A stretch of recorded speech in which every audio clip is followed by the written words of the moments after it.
Kita berada dalam keadaan siap siaga dan segala jentera sudah pun berada di tahap yang terbaik, dan semangat di kalangan ahli-ahli juga berada dalam keadaan yang baik.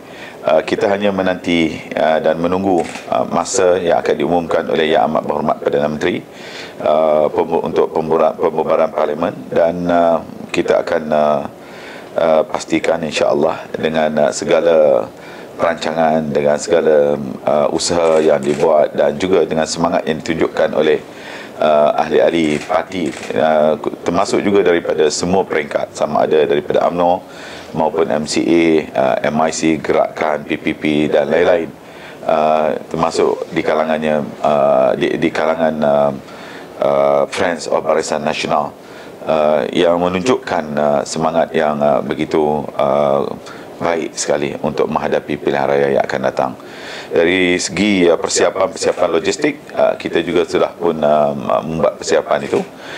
Manakala dari segi penyelarasan untuk kita pastikan di setiap PDM kita membuat persiapan sama ada untuk mengkaji kawasan-kawasan tertentu, dan juga mengenal pasti pengundi-pengundi telah pun kita lakukan, dan kita telah pun membuat pembahagian kerja, dan juga kita turut sama membuat cubaan untuk menggerakkan jentera-jentera kita. Maksudnya sebelum diadakan pilihan raya, kita telah pun membuat simulasi yang penting untuk memastikan supaya setiap jentera yang telah pun kita bentuk dapat kita gerakkan dengan sebaik-baiknya. Ya, dia banyak memberi pengajaran besar kepada Barisan Nasional, iaitu kita belajar akan kekurangan dan juga kelemahan-kelemahan kita. Dari situ kita melangkah ke hadapan untuk memperbetulkan kekurangan dan kelemahan tersebut, dan sekaligus mengembalikan semula keyakinan rakyat. Dan dalam masa yang sama, yang saya lihat ialah dari segi perbezaan semasa 11 bulan, dan rakyat dapat melihat dan membuat perbandingan ketika mana masa 11 bulan dan juga ketika Kerajaan Barisan Nasional memerintah. Dan apa yang berlaku yang rakyat dapat lihat ialah dari segi pertentangan dalaman yang dihadapi oleh mereka kerana perebutan kuasa yang masing-masing nakkan kuasa yang lebih, yang menyebabkan tumbangnya kerajaan mereka dalam 11 bulan itu. Dan pada kali ini kita benar-benar belajar, termasuk juga sama ada soal kesilapan kita meletakkan calon-calon yang tidak disukai oleh rakyat umpamanya, dan juga dari segi persiapan jentera kita, ataupun dengan sikap yang sebelum ini kita menganggap mungkin bahawa UMNO dan Barisan Nasional khususnya boleh memenangi dalam kawasan-kawasan yang kita anggap merupakan kubu utama bagi Barisan Nasional, dan kali ini kita belajar daripada itu dan kita membuat persiapan dengan sebaik-baiknya.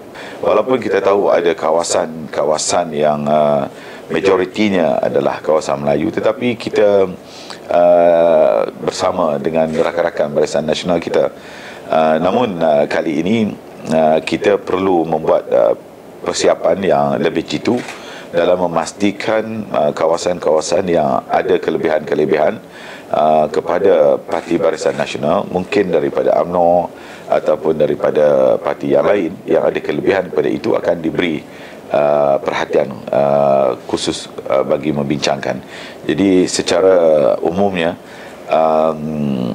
sementara saya tidak menolak kemungkinan itu, tetapi yang paling penting ialah biarlah Yang Amat Berhormat Perdana Menteri membuat keputusan yang terakhir, kerana beliau lebih arif untuk membuat pertimbangan keseluruhan atas nama prinsip dan juga persefahaman Barisan Nasional. Ya, dan ini merupakan satu perkara yang agak janggal bagi kita apabila mereka bercakap tentang manifesto dan janji, seolah-olah ada dua perkara yang berbeza. Kita tidak tahu apakah manifesto itu hanya pernyataan-pernyataan yang tidak akan dilaksanakan. Kalau begitu semua orang boleh buat manifesto dengan sekadar membuat manifesto sebagai satu bentuk gula-gula yang tidak semestinya dipenuhi. Sementara dalam konteks Barisan Nasional, apa yang kita perkatakan tentang manifesto, itulah antara komitmen dan janji yang akan kita laksanakan, yang akan kita penuhi kepada rakyat sebagai janji daripada Kerajaan Barisan Nasional. Dan saya agak pelik pula kepada kali ini, manifesto yang sama yang mereka janjikan 2008 yang kebanyakannya tidak mereka penuhi, dan hari ini mereka mengulang benda yang sama. Saya fikir rakyat sudah mahir dan juga rakyat cerdik dengan apa yang dijanjikan, apa yang dimanifestokan, sama ada ianya akan dilaksanakan oleh mereka ataupun tidak. Dan ia berdasarkan kepada pengalaman 4 tahun mereka tidak melaksanakan manifesto ini, maka saya yakin rakyat akan tidak lagi mempercayai apa yang mereka letakkan, walaupun mereka menjanjikan langit, bulan dan bintang ataupun segala cakrawala untuk mereka memenangi dalam pilihan raya yang akan datang. Saya yakin bahawa rakyat tidak akan mudah terjerumus dan mudah percaya dengan ataupun mudah tergoda dengan apa yang mereka ungkapkan atau mereka nyatakan itu. Kita juga seperti mana persefahaman yang diadakan dengan pusat, kita akan menggunakan manifesto daripada pusat, manakala dalam masa yang sama kita akan juga akan menukar tambah untuk keperluan negeri. Jadi yang itu sudah ada satu persefahaman untuk di semua negeri lah. Terbaru Tian Chua pula mengatakan bahawa apa yang berlaku di Lahad Datu merupakan konspirasi UMNO. Ya, ini perangai mereka apabila mereka membuat menulis dalam tweet mereka atau Facebook dan sebagainya. Mereka akan mengeluarkan kenyataan, dan apabila mereka tahu reaksi yang tidak menyebelahi mereka, mereka akan menafikan, mengatakan itu satu lagi permainan UMNO cuba memanipulasi, memutarbelitkan apa yang mereka catatkan dalam tweet mereka. Tapi apapun semua kita tahu bahawa kerana bagi mereka ini, mereka ingin menanamkan satu kebencian kepada rakyat. Mereka ingin menghubungkan segala yang berlaku, segala keburukan yang berlaku dalam negara ini adalah berkaitan dengan Kerajaan Barisan Nasional dan UMNO. Dan ini merupakan satu tabiat yang bukanlah satu perkara yang baru sejak dulu lagi, kerana ini merupakan satu serangan propaganda habis-habisan yang mereka lakukan dengan membuat gambaran dan memaparkan UMNO dan Barisan Nasional itu adalah yang terburuk. Jadi segala yang berlaku, hatta mungkin mereka dalam mimpi buruk mereka pun mereka kata itu adalah mimpi buruk yang dicipta oleh UMNO ketika mana mereka tidur.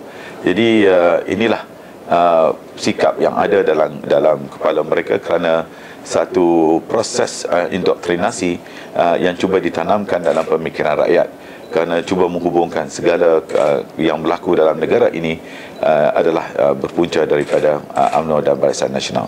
Tapi akhirnya saya yakin bahawa sepandai-pandai tupai melompat, akhirnya jatuh ke tanah juga. Rakyat akan membuat perhitungan yang baik, kerana rakyat juga mempunyai minda dan pemikiran yang dapat memikirkan yang mana baik, yang mana buruk, yang mana keterlaluan, yang mana yang berbentuk rasional.